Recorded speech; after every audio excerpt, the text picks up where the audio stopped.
കുട്ടികളുടെ കൈകളിലേക്ക് കളിപ്പാട്ടങ്ങൾ നൽകുന്ന അതേ ലാഘവത്തോടുകൂടിയാണ് ഇന്ന് പല രക്ഷിതാക്കളും തങ്ങളുടെ മൊബൈൽ ഫോണുകൾ കുട്ടികൾക്ക് കളിക്കാനായി നൽകുന്നത്.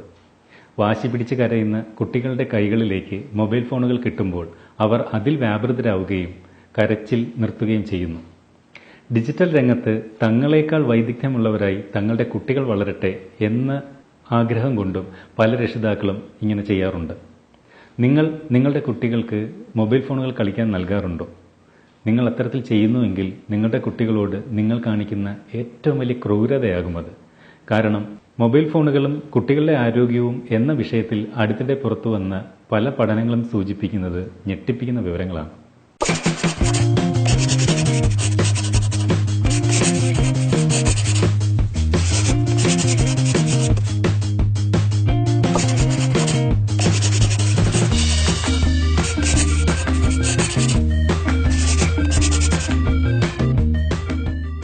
കുട്ടികളുടെ കണ്ണുകൾ വളർച്ചാഘട്ടത്തിൽ അഥവാ ഡെവലപ്പിംഗ് സ്റ്റേജിൽ ആയതിനാൽ ഫോണുകളുടെ ഡിസ്പ്ലേയിൽ നിന്നും വരുന്ന അപകടകരമായ പ്രകാശത്തെ ചെറുക്കാനാവില്ല.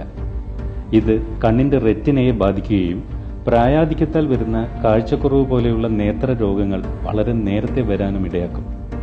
ഇന്ന് കാണുന്ന മിക്ക ഫോണുകളിലും ബ്രൈറ്റ്നറും കളർഫുള്ളുമായതുമായ ഡിസ്പ്ലേ ലഭിക്കാനായി ഉപയോഗിച്ചിരിക്കുന്നത് LED എന്നറിയപ്പെടുന്ന ലൈറ്റ് എമിറ്റിംഗ് ഡയോഡുകളാണ്. എന്നാൽ ഇവ കണ്ണിന് ഹാനികരമായ നീല നിറത്തെ കൂടുതൽ പുറപ്പെടുവിക്കുന്നു. ഫോണുകളും ടാബ്ലറ്റുകളും കണ്ണിനോട് വളരെ അടുത്തു പിടിച്ച് നോക്കുന്നതിനാൽ അവ സൃഷ്ടിക്കുന്ന ആഘാതവും ചെറുതല്ല. എന്നാൽ TV കാണുന്ന സമയത്ത് നാം അല്പം ദൂരെ മാറിയിരിക്കുന്നതിനാൽ അവയിൽ നിന്നും ഉണ്ടാകുന്ന ആരോഗ്യ പ്രശ്നങ്ങൾ ഫോണുകളേക്കാൾ താരതമ്യേന കുറവായിരിക്കും. എന്നിരുന്നാലും അവയും പൂർണ്ണ സുരക്ഷിതമെന്ന് പറയാനാവില്ല. കണ്ണുകളുടെ ഇമ ചിമ്മാതെ അതീവ ശ്രദ്ധയോടെ മൊബൈൽ സ്ക്രീനിലേക്ക് നോക്കിയിരിക്കുന്നത് പലപ്പോഴും കണ്ണിലെ ഈർപ്പം ഇല്ലാതാക്കാൻ കാരണമാകാറുണ്ട്. ദീർഘനേരം സ്ക്രീനിലേക്ക് നോക്കിയിരിക്കുന്നത് ഒഴിവാക്കണം. കഴിഞ്ഞ കുറച്ചു വർഷങ്ങളായി കണ്ണിനുണ്ടാകുന്ന അസുഖങ്ങളെ തുടർന്ന് ചികിത്സ തേടിയെത്തുന്ന കുട്ടികളുടെ എണ്ണം വർദ്ധിച്ചിട്ടുണ്ട് എന്ന് നേത്രരോഗ ചികിത്സാ രംഗത്തെ വിദഗ്ധ ഡോക്ടർമാരും സാക്ഷ്യപ്പെടുത്തുന്നുണ്ട്.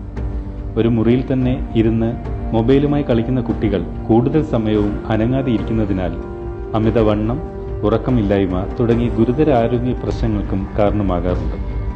കുട്ടികളുടെ ശാരീരികവും മാനസികവുമായ വളർച്ചയ്ക്ക് വ്യായാമം ലഭിക്കുന്ന തരത്തിലുള്ള പ്രവർത്തനങ്ങളിൽ കുട്ടികൾ ഏർപ്പെടേണ്ടതാണ്. എപ്പോഴും മുറിക്കുള്ളിൽ ഒതുങ്ങിയിരുന്ന് കളിക്കുന്ന കുട്ടികൾ കാണുന്നത് മുറിക്കുള്ളിൽ ചെറിയ ദൂരത്തിൽ ഇരിക്കുന്ന വസ്തുക്കളെ മാത്രമാണ്. സ്ഥിരമായി മുറിക്കുള്ളിൽ മാത്രം ഇരിക്കുന്നത് ദൂരെയുള്ള വസ്തുക്കളെ കാണാനുള്ള കഴിവും കുറയ്ക്കുമെന്ന് വിദഗ്ധർ മുന്നറിയിപ്പ് നൽകുന്നുണ്ട്. മറ്റുള്ള കുട്ടികളുമായും മുതിർന്നവരുമായും അടുത്തിടപഴകേണ്ടുന്നത് കുട്ടികളുടെ പെരുമാറ്റ രൂപീകരണത്തിനും അത്യന്താപേക്ഷിതമാണ്. മൊബൈൽ ഫോണുകളിൽ നിന്നും പുറപ്പെടുവിക്കുന്ന റേഡിയോ തരംഗങ്ങൾ ബ്രെയിൻ ക്യാൻസർ പോലെ ഉള്ള മാരക രോഗങ്ങൾക്കും കാരണമാകാറുണ്ട്. മുതിർന്നവരെ അപേക്ഷിച്ച് കുട്ടികളുടെ തലയുടെ വലിപ്പക്കുറവും തലയോട്ടിയുടെ കട്ടിക്കുറവും ഇത്തരം റേഡിയോ തരംഗങ്ങൾ കൂടുതൽ പ്രശ്നം സൃഷ്ടിക്കാൻ ഇടയാക്കും. എന്തൊക്കെയാണ് ഇതിനായി നാം എടുത്തിരിക്കേണ്ട മുൻകരുതലുകൾ? 2 വയസ്സിൽ താഴെയുള്ള കുട്ടികൾക്ക് ഒരു കാരണവശാലും ഇത്തരം ഉപകരണങ്ങൾ നൽകരുത്. മൊബൈലുകൾ എപ്പോഴും നിശ്ചിത അകലത്തിൽ പിടിക്കുക. കഴുത്ത് കുമ്പിട്ടിരുന്ന് മൊബൈൽ ഒരു കാരണവശാലും നോക്കരുത്. ഇരുട്ടുമുറികൾക്കുള്ളിൽ സ്മാർട്ട് ഫോൺ ഉപയോഗിക്കാതെ ഇരിക്കുക. മൊബൈലിന്റെ ബ്രൈറ്റ്നസ് കണ്ണിന് ആയാസകരമാകാത്ത തരത്തിൽ കുറച്ചു വയ്ക്കാൻ ശ്രമിക്കുക. മൊബൈൽ ഉപയോഗിക്കേണ്ടി വരുന്ന അവസരങ്ങളിൽ കൂടെ ഇമ ചിമ്മാനും ഇടവേളകളിൽ സ്ക്രീനിൽ നിന്നും മാറി ദൂരെ നോക്കാനും കുട്ടികൾക്ക് നിർദ്ദേശം നൽകണം. 18 വയസ്സുവരെ വർഷാവർഷം കണ്ണുകൾ പരിശോധിച്ച് കുഴപ്പങ്ങളൊന്നുമില്ലെന്ന് ഉറപ്പുവരുത്തേണ്ടതാണ്.